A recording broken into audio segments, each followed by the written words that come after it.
to be able to practice and play this week? It's trending in the right direction.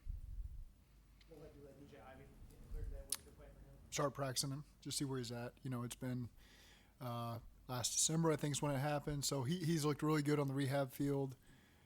Obviously, he wasn't able to come up those first 4 weeks, and so it made sense now to get him up with the injury to Dax. And we'll just see where he's at, but everything's been really good in the rehab phase of things, so we'll just take a look at him.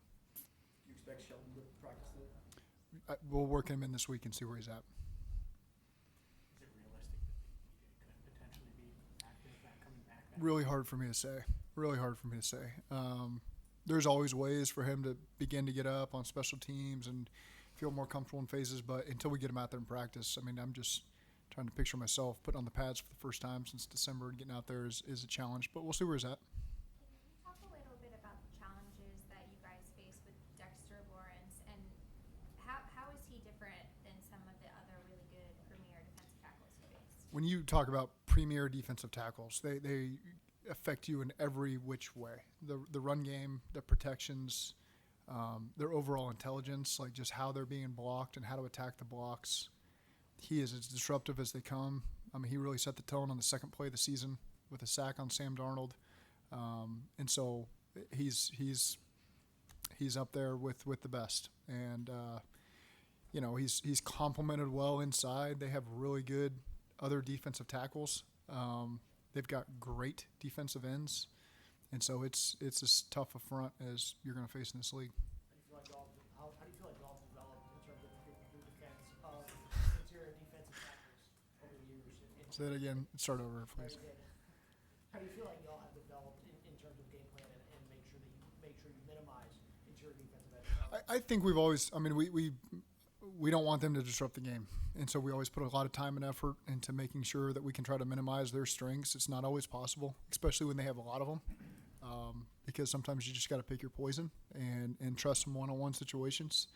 But we've been fortunate, having basically our staff in place for 6 years. We faced everybody you could face.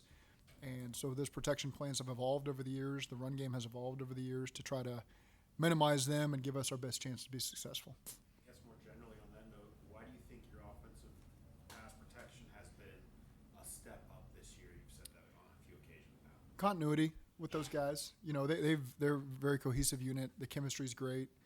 Frank and Derek have done a great job with the group. Those guys are bought in. It's important to them. And again, we're trying to do everything. The run game certainly helps take the pressure off and allows us to do some things. And so, again, I think that they've done a really good job for us and give us a good chance to be successful in the pass game. In addition to T's productivity, what else has he given you since he's been back to maybe create other matchups for the rest of the offense? Well, even when he's not, his productivity is still not always statistics. Just him being out there, him being on the same side as Jamar, him being opposite Jamar, you really can't leave him one-on-one. And so it certainly creates decisions people got to make. Again, he's a top receiver in this league, and so when you got two of those guys, it's a great strength of ours. Do you guys feel that you're better suited because of the progression in the run game this season to take on a team like the Giants, who are so dominant at the line of scrimmage? It helps, any way you can try to attack them to where they don't know what's coming. We always try to marry that stuff together so that they don't know run or pass based on personnel, based on formation, based on a lot of different things. And so we spend a lot of time and energy trying to, before the ball's even snapped, give ourselves the advantage and keep them guessing so they can't play as fast to try to minimize their strengths. I guess that's my point, is that you don't feel as predictable this year. Is that fair to say? I'll let somebody else say that. But, again, for us, it's really, we got a theme on what we want to be offensively, but it's also game to game on how we're going to play people and what we think we can do to be successful. What's been the message or the point of emphasis of the defense going into this week? I think just do your job. You don't have to do too much. Don't try to do somebody else's job. Just stay within yourself. And so, again, I'm confident that we'll head in the right direction there. Has there been a specific message maybe the defensive captains that you want relayed to that whole group? A specific message, no. It's just been a message to the whole group. When you're not playing as well as you want to be on one side of the ball, particularly on defense, how do you get to become more opportunistic? Like, for example, Geno Stone, a big reason why you guys wanted him was his ability to take the ball away. Like, how do you get guys like that to be able to put themselves in positions to make more plays on the You ball? just the plays will come to you. You don't if you're trying to force it, if you're trying to stress it. Certainly, we talk about takeaways every week, and we emphasize it in practice. We emphasize it in the meeting room. But a lot of those naturally come just because you're playing great defense, and so more opportunities come your way when everyone's in sync and playing together, and they tend to come in bunches. And so again, just everyone keep doing their job, and those opportunities will come for everybody. When Jamar's made a bunch of big plays now a couple weeks in a row. Whenever we ask anyone, everyone's just like, "That's just Jamar." Like, you almost like on the sideline even expect it or just nod along with it when he does something crazy like the 70-yard screen or the touchdown down the half. It almost didn't surprise you anymore. No, that does not surprise me. It's any play call. Oftentimes, you do think about quick game. Okay, if we catch this coverage with this, he might score from anywhere. T's really the same way. You know, you saw the Pittsburgh clip last year on a slant.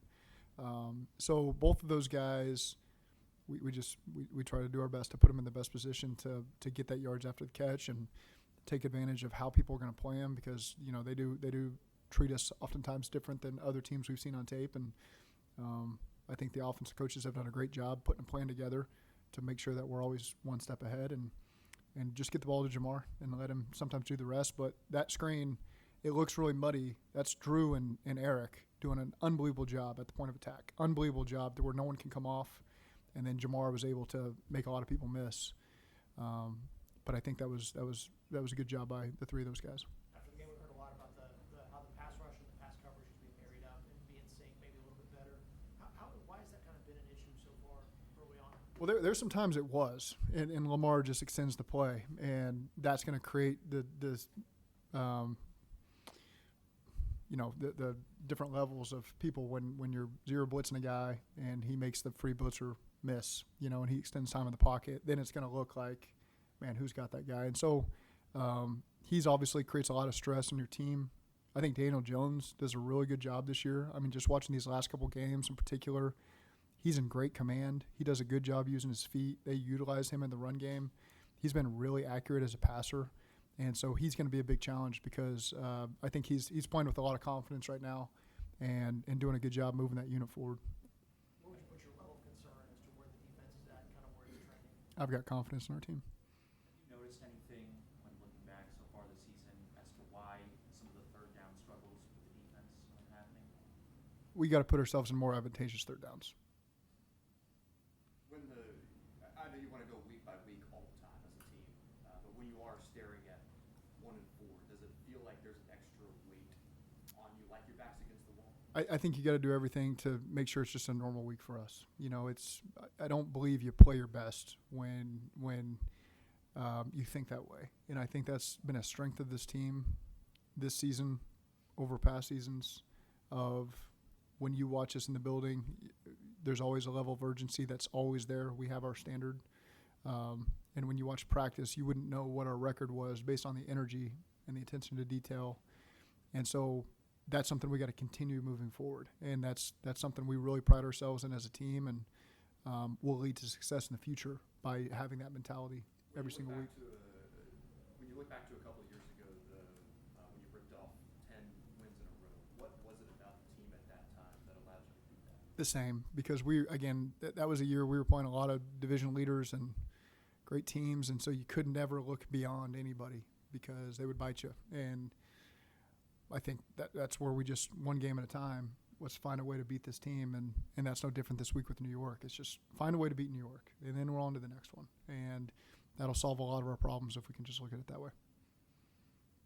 When the offense is playing the way that it is, are you more willing to employ a defense that's maybe more volatile or takes more risks in terms of trying to just force issues, create turnovers, as opposed to maybe when you're trying to play field position games when you're a little more worried about where your offense is at? I think, we just, again, whatever we can do to put the offense, their offense, off balance, that's what we got to do. And so we certainly as a team always go into a game of here's how this game is going to be played and here's what we're going to need from all three phases. But at the same time, you want the defensive game plan to be we dictate the tempo, we dictate the down and distance, and we've got the advantage. And so any plan, anything we can get the players to do to get us in that position is what we tend to do. What stands out about Malik Neighbors? I think his play strength is really good, so he's got suddenness. You saw the double move against Dallas, I think it was. You see some of those catch and runs against Washington where he's got really good play strength to fight through contact. He's got really good play strength and quickness to make a guy miss after the catch and be able to get some really solid yak. They move him around. I mean, he's a guy clearly they're trying to get touches to, so they're doing all the things that you do to try to get touches to a guy. And for a rookie, he's done a great job taking all that in. So obviously they put it all on his plate. He's able to handle it, it appears. And he's a real weapon for them. So I'm sure they got to feel good about that pick. And he's certainly been a big weapon for him. I know he didn't play last week, and we would expect him to play this week. And he'll be a real challenge for us. You guys are playing a lot of rookies. Is that something you think about, you're cognizant of, or you're at this point in, a couple months in, you just let them play? How much is that something that's on your mind? We only play guys that earn it. That's the truth. It's whoever's on a roster, whether you're a first-year guy or 10th-year guy. If we really feel like you've earned the opportunity, then we'll get you on the field.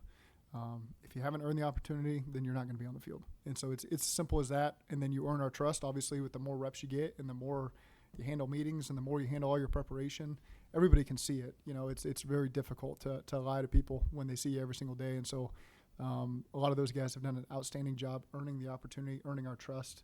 And we know that there's going to be mistakes with all these guys. And sometimes you're just going to have to live through it. But we got a really good class that is all deserving of opportunity. And the guys that aren't are one snap away, really, from getting out there and getting a chance to make their impression, and those guys will be ready as well. Okay, thank you.